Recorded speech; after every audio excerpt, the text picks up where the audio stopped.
o reaviva una situación interesante en torno al tema de los migrantes. Hacemos contacto con Brenda Estefan, internacionalista. Brenda, ¿cómo estás? Un gusto saludarte.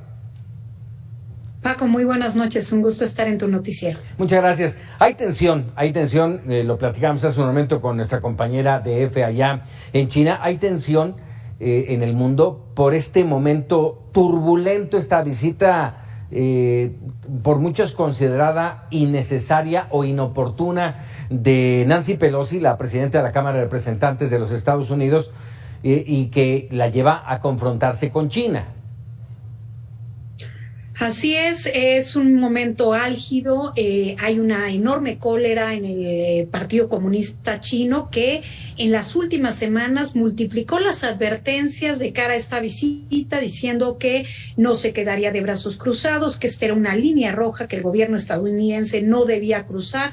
Incluso en una llamada telefónica entre Biden y Xi Jinping el jueves pasado, Xi Jinping le habría dicho a Biden que quien juega con fuego eventualmente se quema. Entonces, tras toda esta serie de advertencias, Nancy Pelosi decide ir a Taipei. Me parece que se quedaron atrapados en la decisión, porque una vez que se filtró a los medios la posibilidad del viaje, aún a pesar de que Biden dijo públicamente que los militares estadounidenses consideraban que no era una buena idea el viaje de Pelosi a Taipei, a pesar de ello, como hubo advertencias de parte de Pekín, de alguna manera Biden vio un riesgo en que no se realizara el viaje, quedaría Estados Unidos como un país que cede ante la presión. Era una provocación, amenaza y provocación de China, ¿no? No vengas porque voy a utilizar la fuerza contigo. ¿Y cómo queda Estados Unidos si hace caso, no? Dice, no, perdón, ya no lo hago.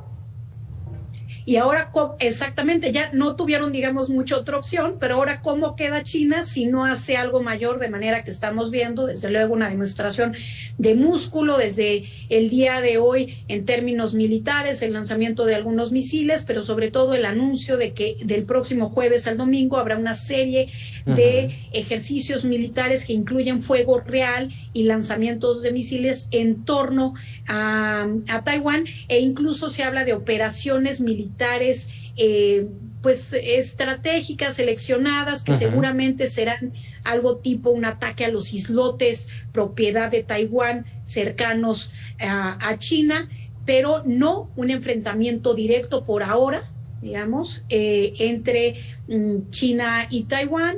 Desde luego China no tiene la capacidad militar ni logística para llevar a cabo una invasión de gran escala en este momento a Taiwán, pero sí hay una enorme tensión, y esto se puede manifestar también en términos comerciales, que es la gran arma de la que dispone Pekín. Sí, y además no hay que olvidar el tema político. Estamos hablando del presidente Xi Jinping, tal vez el hombre más poderoso de China de los últimos tiempos, y estamos hablando que va en camino a una tercera reelección. Así es, en el mes de octubre, Paco, se llevará a cabo el 20º Congreso del Partido Comunista Chino, en el que se espera los miembros del partido le otorguen un tercer mandato de 5 años a Xi Jinping, y como bien señala, es un hombre que se ha convertido pues en una institución política en el país, y que este momento lo hace muy diferente de la última vez que un líder de la Cámara de Representantes estadounidenses visitó Taiwán hace 25 años. Primero, Xi Jinping no era el presidente, un hombre que ahora controla de manera importante, concentra el poder político chino, pero además China no era la segunda mayor potencia militar y económica a nivel global, de manera que esta visita se da en un contexto muy diferente a la de hace 25 años, y no hay que olvidar que tenemos como telón de fondo la guerra en Ucrania, que tiene ya pues un ingrediente per se de enorme tensión internacional. Déjame nada más por último con este tema, muy brevemente. ¿Tendrá un impacto? Hay preocupación a nivel internacional. ¿Tendrá impacto? ¿Impactará de alguna manera a México? Sin duda, Paco.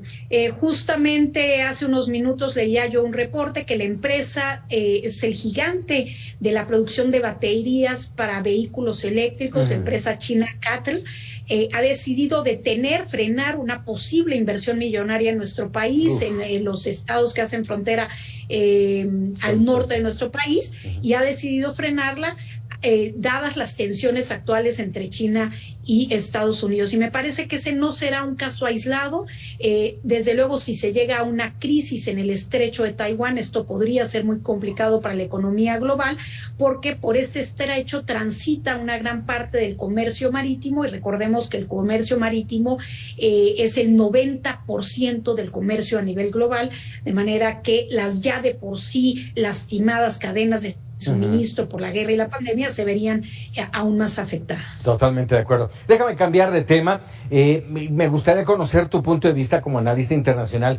¿Cómo dimensionar esto que, déjame decirlo, ya lo sabíamos desde hace 3 años prácticamente, ya lo intuíamos, lo dijo en su momento Donald Trump hace apenas un par de semanas, lo subrayó clarito, y ahora aparece primero esta versión pequeñita de la venta del libro de Jared Kushner, el yerno y asesor del presidente Trump, en este libro que dice Rompiendo la historia, Memorias de la Casa Blanca, y ahí lo que se subraya es doblamos a México, y así lo dice Jared Kushner, relacionando esta reunión que tuvo en México, principalmente en México, en casa de un empresario de la televisión, con el presidente López Obrador y con el canciller Marcelo Ebrard, en la que le dijeron, a ver, o te alineas y bajas la entrada de migrantes hacia Estados Unidos,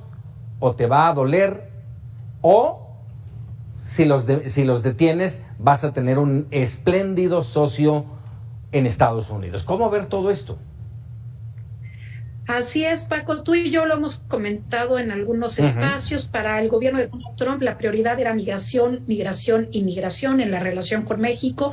Y si el gobierno de México colaboraba, entre comillas, es decir, se convertía en una primera esclusa para el control de flujos migratorios, Washington se haría de la vista gorda en algunos otros temas que podrían en algún otro gobierno haber generado fricción entre México y Estados Unidos. Y parece que la cuestión no ha cambiado tanto en el gobierno actual, en donde claramente para Biden el tema migratorio sigue siendo una prioridad. Este es un tema electoralmente muy candente, y los republicanos y los demócratas lo tienen claro, y saben que el sistema legal actual que tiene Estados Unidos no puede gestionar de la mejor manera los flujos migratorios. Entonces, en esta relación de interdependencia que existe entre México y Estados Unidos, a pesar de ser una relación asimétrica, pues desde luego, tanto el gobierno de Trump como el gobierno de Biden han volteado al gobierno de López Obrador para decirle,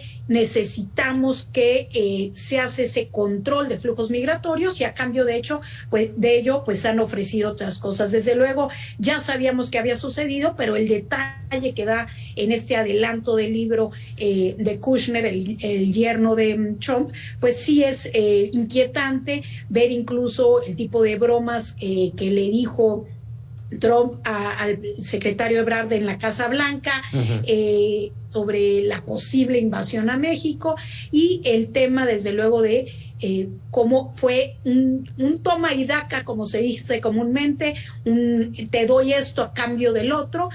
Yo apoyaré las prioridades del gobierno de López Obrador si ustedes controlan los flujos migratorios, claro, a lo que ya sabemos. Ahora, el gobierno es Brenda, esto no es casual. Sí, la verdad es que las cosas en la vida y en el mundo no son casuales. El señor Trump ha declarado que va por un segundo mandato en los Estados Unidos, y bueno, pues qué mejor ayuda que Jared Kushner, ¿no?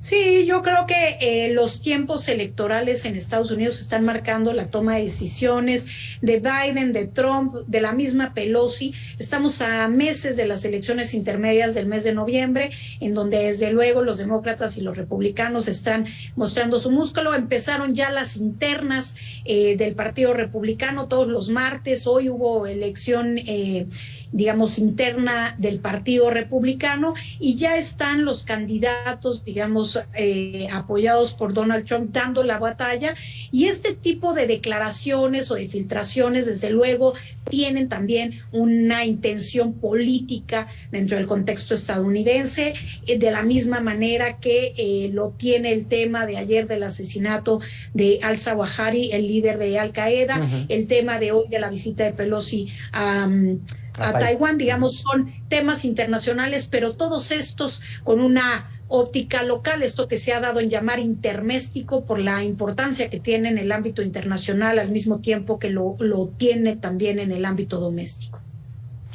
Brenda Estefan, como siempre, agradecido de que nos regales unos minutos para analizar estos temas que finalmente tienen un impacto en nuestro país. Muchísimas gracias. Gracias a ti, Paco, por la invitación. Un gusto haber estado en tu programa. Muchas gracias. Muy buenas noches. Brenda Estefan, a internacionalista, y estos dos temas que son, sin duda, importantes. Queremos un documento